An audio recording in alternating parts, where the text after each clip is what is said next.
지금 세 번역으로 읽었는데 사실 개역 개정으로 읽으면 아까 우리가 처음에 찬양했던 그 찬양, 아침에 깰 때에 주의 얼굴로 만족하겠습니다, 이런 고백이 나오는 참 아름다운 시편입니다. 자, 이 시편 17편에 우리가 이제 신앙생활을 좀 하면 장로님들이나 권사님들, 또 신앙 연조가 아주 깊은 그런 교회 중직자들이나 목사님들이 기도할 때 가끔 이런 표현을 쓰죠. 기도할 때 주님, 하나님 눈동자와 같이 보호하여 주십시오, 또는 눈의 동자와 같이, 이런 표현도 들어봤어요. 눈의 동자와 같이 지켜 보호하여 주시고, 이런 표현을 들어보셨을 겁니다. 그런데 대개는 이게 성경 어디에 나오는 용어인지 표현인지 몰라요. 그냥 다른 사람이 하고 그럴듯하니까 이제 따라 쓰는 경우가 많습니다. 그리고 이게 또 무슨 뜻인지도 잘 모르고 이제 쓰는 경우가 참 많은데, 이게 바로 오늘 이제 시편 17편에 나오는 그런 표현입니다. 눈동자같이 지켜봐달라는 의미인지, 이렇게 눈동자로 사람을 보듯이 그렇게 눈동자와 같이 나를 지켜봐달라는 의미인지, 아니면 눈에 이 동자가 중심에 있는 것처럼 나를 중심으로 두고 나를 지켜 보호해 달라는 건지, 그런 생각이 들죠. 그런데 정확한 뜻은 잘 모르는데, 이 눈은 신체 기관 중에서 가장 중요한 곳이죠. 그 중에서 눈 중에서도 눈동자가 가장 조심스럽게 지켜가야 할 것이라는 그런 의미를 가지고 있습니다. 몸 중에서 그러니까 가장 지켜 보호해야 되는 소중한 곳이 어디냐? 바로 눈동자입니다. 자, 그거 어떻게 아냐? 너무 쉬워요. 손가락을 갖다가 지금 눈 쪽으로 이렇게 해보세요. 이렇게 손가락 갖다가 눈 쪽으로 이렇게 해보십시오. 저절로 어떻게 됩니까?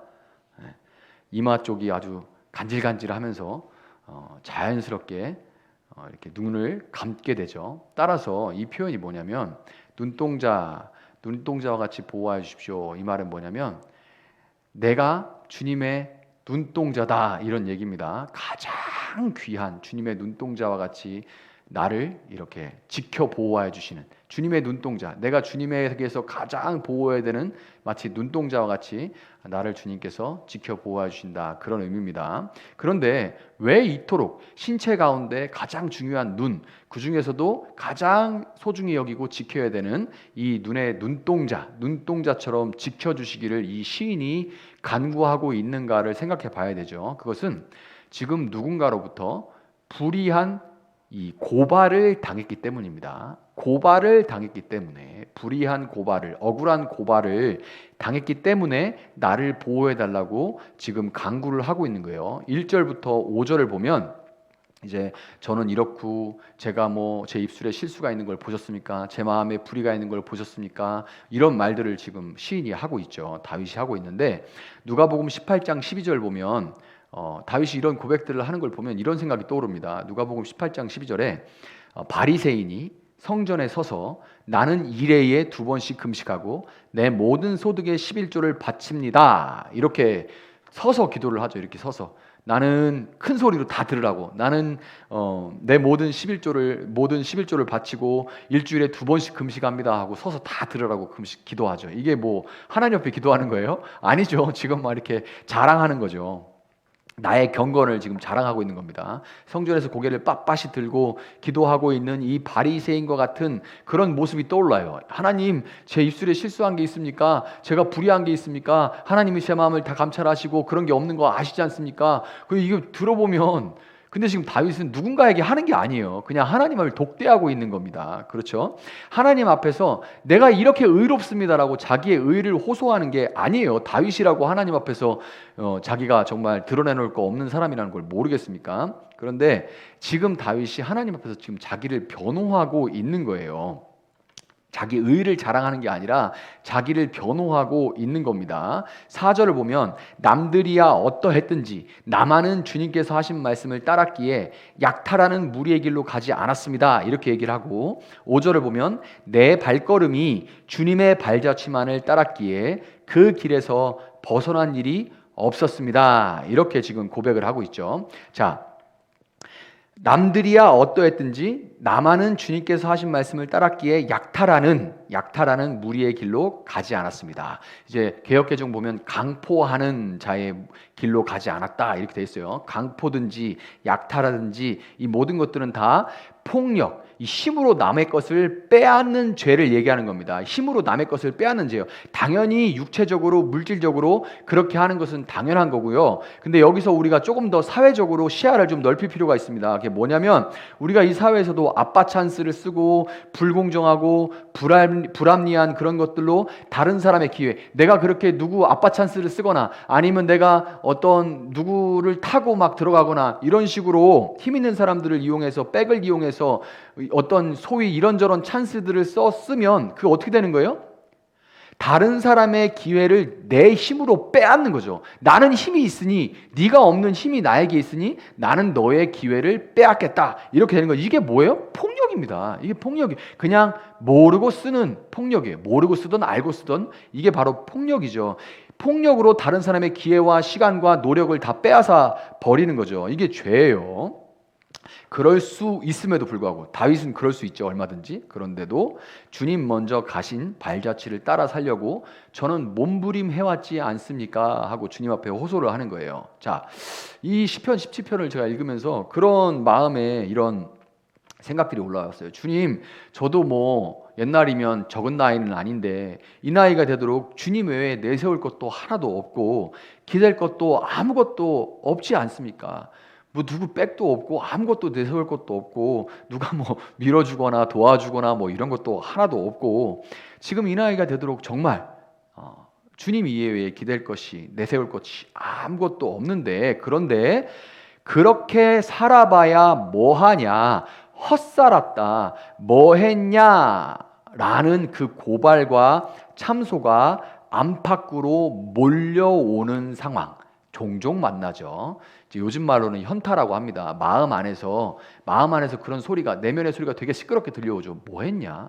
이렇게 살아서 누가 알아주는데 네가 그 선택길에서 나는 하나님만 따라갈 거야 하고 그런 좋은 기회들 뭐 더 소위 인간이 보기에 더 좋은 나은 기회들을 갈 수 있는 기회를 접고 이게 하나님 앞에서 바른 거야 하고 그렇게 한 게 무슨 의미가 있는데 하고 안에서 막 소리가 들려오고 심지어 밖에서도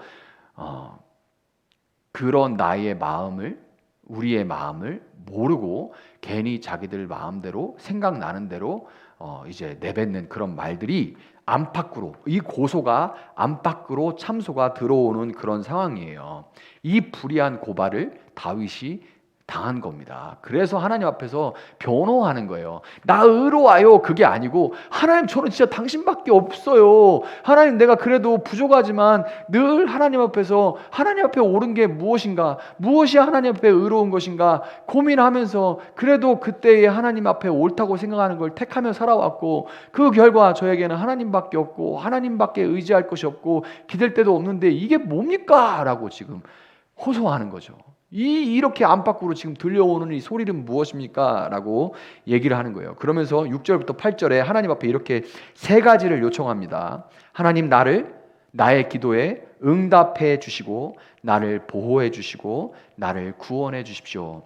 응답하시고 보호하시고 구원하시옵소서. 이렇게 하나님 앞에 요청을 해요. 변호하고 호소하는 거죠. 하나님 나에게 응답하시고 보호하시고 구원하여 주시옵소서. 그러면서 여기서 나오는 표현이 그거예요. 바로 나를 귀하게 가장 소중한 것으로 여겨주십시오. 눈동자같이 나를 지켜주십시오. 그렇게 고백을 하고 또 동시에 주님의 날개 그늘 아래 나를 숨겨주십시오. 자, 그럼 이게 뭐예요? 날개 그늘, 지금 다윗이 어디서 호소하고 있는지 뻔히 보이죠?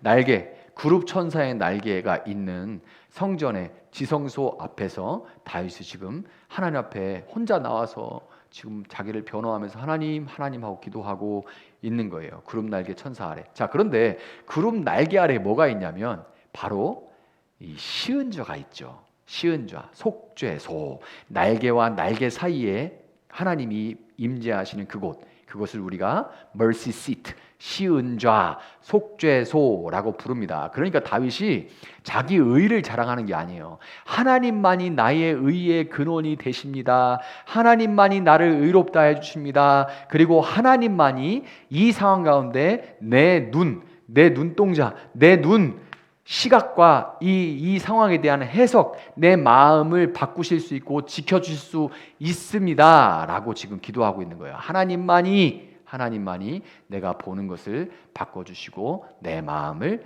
지켜주실 수 있습니다 라고 고백하는 거예요. 자, 9절부터 12절을 보면 대적들의 공격이 나옵니다.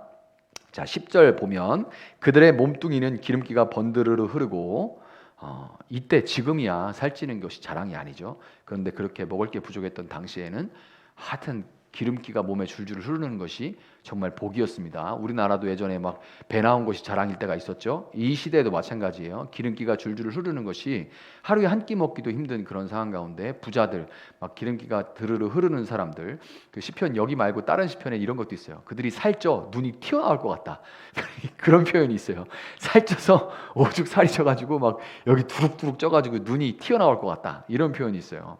그 몸뚱이는 기름기가 번드르르 흐르고 그들의 입은 오만으로 가득 차 있다 이렇게 얘기하고 12절에 보면 그들은 찢을 것을 찾는 사자와 같고 숨어서 먹이를 노리는 기운센 사자와도 같다 이렇게 지금 다윗을 대적하는 외부적으로 대적하는 사람들이죠.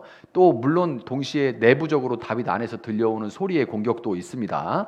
자, 제가 전에 시편을 읽을 때는 이게 다 외부적인 공격만 생각했어요. 다윗을 중점으로 보니까 다윗의 신하들 가운데 그렇게 오만하고 교만하면서도 아주 부를 누려가지고 뒤룩뒤룩 하면서도 다윗이 하는 건건이 그렇게 다윗을 시비 걸고 이러는 사람, 혹은 이게 지금 다윗이 왕이 된 이기 이전의 시라면 사울이 그렇게 아주 부유한 삶을 누리면서 광야에 쫓겨다니는 다윗을 계속해서 핍박하는 그런 상황이 될 수도 있죠. 어쨌든 간에 다윗을 중심으로 외부의 어떤 공격만을 생각했어요, 제가 전에는. 그런데 꼭 이런 일이 현실에 실제로 지금 일어나고 있는 것만 생각을 했는데, 그런데 제가 이것을 알게 됐습니다. 불합리는 존재 자체만으로도 나를 삼키는 위협이 되어, 불합리한 이런 상황은 그 존재 자체만으로도 나를 삼키는 위협이 됩니다. 이게 무슨 소리냐면 14절을 보면 다윗이 이렇게 말하죠.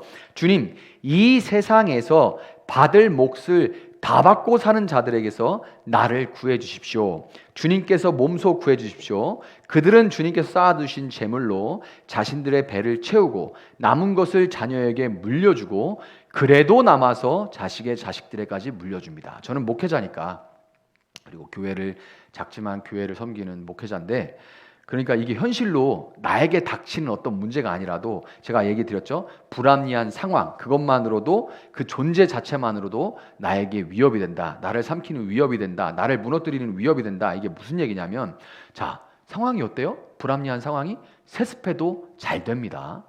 세습하면 벌 받을 것 같죠? 벼락 맞을 것 같죠? 잘 됩니다. 교회가 크고 유명하면 표절하고 추행해도 막말해도 신학적인 혼란이 있어도 다 관계없이 잘 됩니다. 뭐 때문에?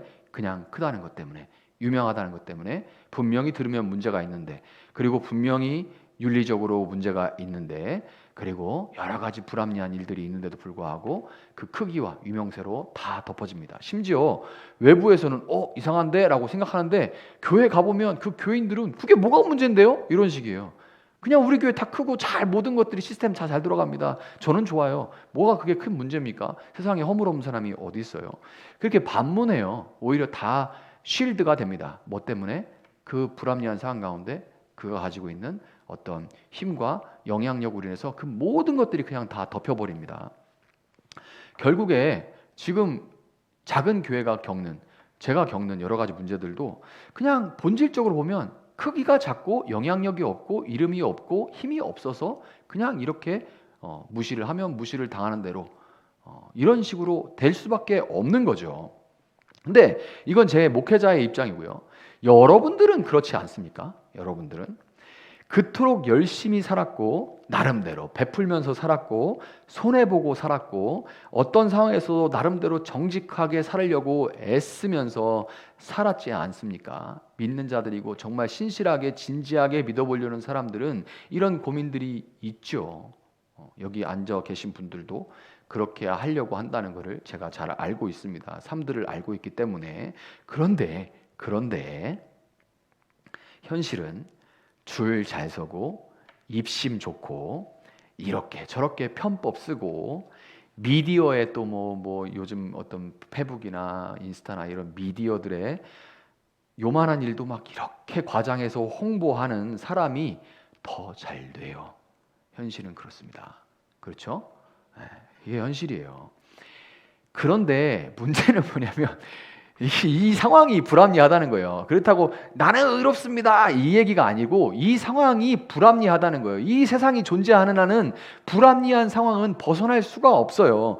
그리고 그 잘 되는 불합리 가운데 잘 되는 사람들은 내가 존재하는지도 모르고 신경도 쓰지 않는데도 불구하고 그 불합리한 상황 가운데 잘 되는 사람들이 눈에 보여지면 늘 그런 건 아니지만 때때로 내가 지치고 힘들 때 그냥 나는 데미지를 받는다는 거죠. 그래서 제가 몰랐다가 깨달은 게 뭐냐면 전에는 다윗만 보고 외부에서 누가 다윗을 가지고 막 공격하고 그러나 보다 그렇게만 생각했는데 살다 보니까 그게 아니더라는 거예요.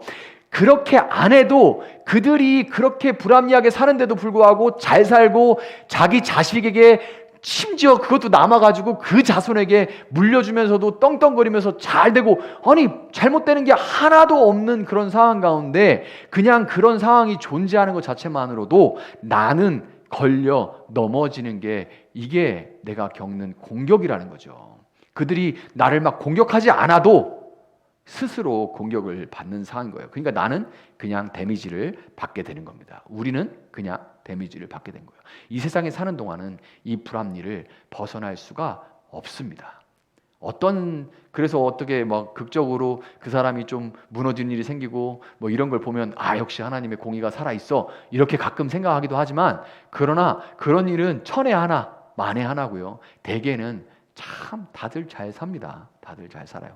그런 일은 별로 없죠. 그래서 이 시편도 보면 수미상관입니다. 수미상관이 뭐예요? 처음에 인클루지오라고도 말씀드렸죠. 처음과 끝이 같은 겁니다. 같은 말이 반복되고 그 안에 샌드위치처럼 싸는 구조를 수미상관이라고 말씀드렸어요.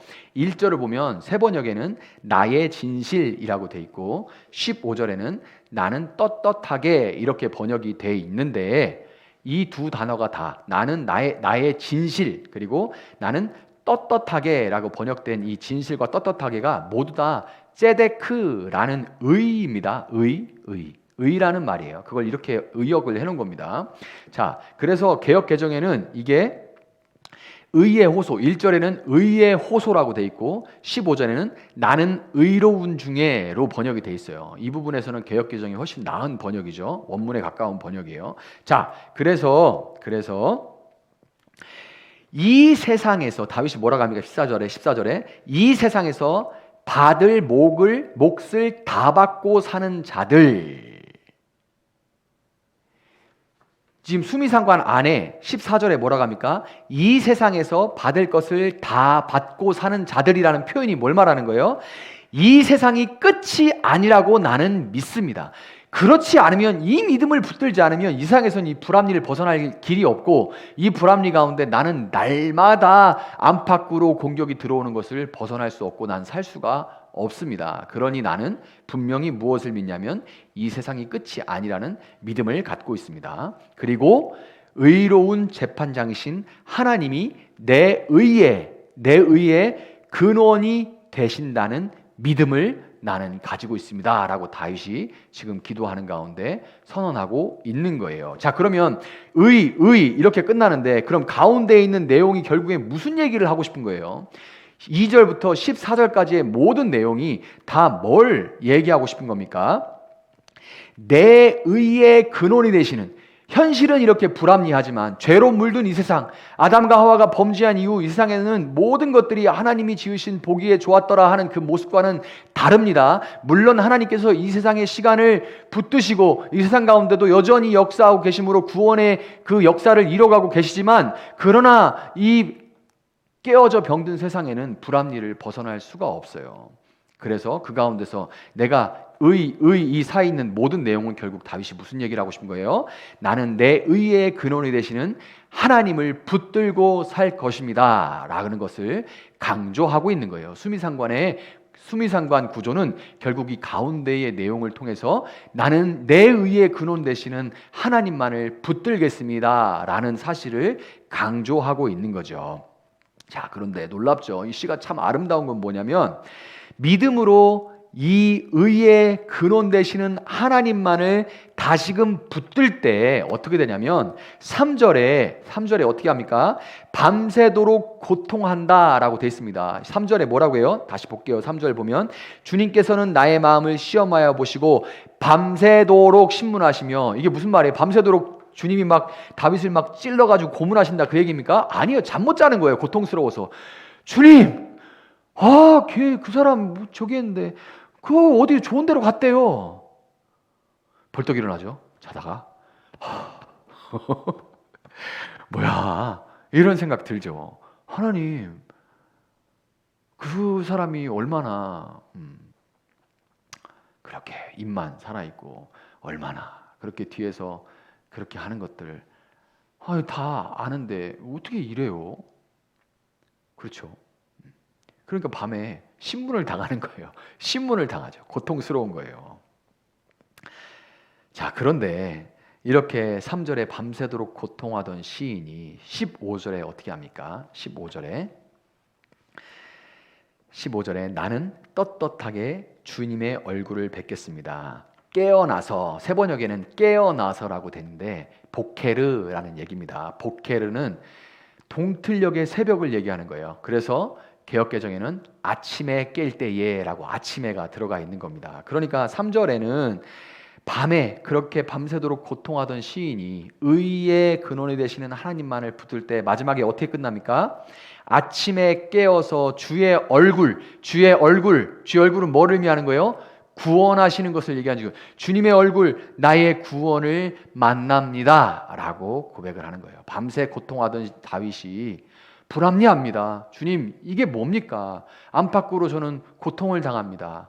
저를 비웃고 현타가 오고 현실에서 이렇게 살아서 뭐하라는 그런 비웃음, 뭐 해놨냐? 한 게 뭐냐? 그 나이에 지금 뭘 해놨냐? 이런 생각이 몰려오고 그 안에서 비아냥이 들려올 때 밤새 신문을 당했으나, 그러나 아침에 깰 때에 주의 구원의 얼굴, 의의 근원 되신 하나님이 나로 인해 네가 의롭고 이 세상이 끝이 아니고 의로운 재판장이신 하나님이 내 의의 근원이 되신다라는 그 구원의 소식을 아침에 다시금 듣고 붙들 수 있게 된 겁니다. 여러분들도 새 아침 복개르, 새 하늘과 새 땅, 새로워지는 세상이죠. 물론 이 세상에서 하나님께서 나그네 길, 순례자의 길을 걸어갈 때 때를 따라 우리에게 힘 주시고 우리 마음에 기쁨을 주시기에, 감사함을 주시기에 우리가 이 길을 걸어갈 수 있어요. 그렇지도 않으면 정말 못 걸어가죠. 그런데 또 그때 갈 수 있는 힘을 주시기에 갑니다. 그러나 그렇다고 이 세상에서 온전한 것을 볼 수 있는 것은 아니에요. 이 세상에서 불합리한 것이 싹 사라지고 내가 저것은 아닌데 하는 모든 일들이 깨끗하게, 소위 그 사이다 같이 청량하게 모든 것이 그냥 깔끔하게 전선징악 되고, 잘 될 사람이 잘 되고 안 될 사람 벌 받고, 이런 것들이 당장 내 눈앞에 일어나. 물론 또 우리가 다 맞는 것도 아니죠. 그래서 이 땅 가운데는 온전할 수가 없어요. 그래서 우리는 새 아침, 보케르, 새 하늘과 새 땅을 기다리면서 신앙적인 순결함, 신앙적인 순결성, 다윗이 마지막에 그렇게 고백했던 것처럼 아침에 깰 때에 주의 형상으로 나는 만족하겠습니다, 주의 얼굴로 만족하겠습니다 라고 고백했던 것처럼 이 신앙의 순결성을, 어차피 한 세상인데 이 세상은 온전할 수 없는데, 그러나 하나님이 내 의의 근원이 되시는데 나는 순교성을 갖고 끝까지 결의를 갖고 이 믿음을 지키겠다. 순결함을 지키겠다. 누가 뭐라 하든 난 이 길을 걸어가겠다 하는 그 결의를 가지고 살았으면 좋겠습니다. 동시에 그게 내 자랑, 내 의, 자칫하면 그게 내 자랑, 내 의가 되죠. 다윗이 이 고백하는 얘기들이 자칫 자랑으로 들릴 수도 있는 것처럼 이것이 어떤 내가 이렇게 살았지 않습니까 하는 것이 내 자랑이나 자기 의가 되지 않고 의의 하나님이 베푸신 은혜에 대한 우리의 믿음의 반응이 될 수 있도록 하기를 예수님의 이름으로 축복합니다.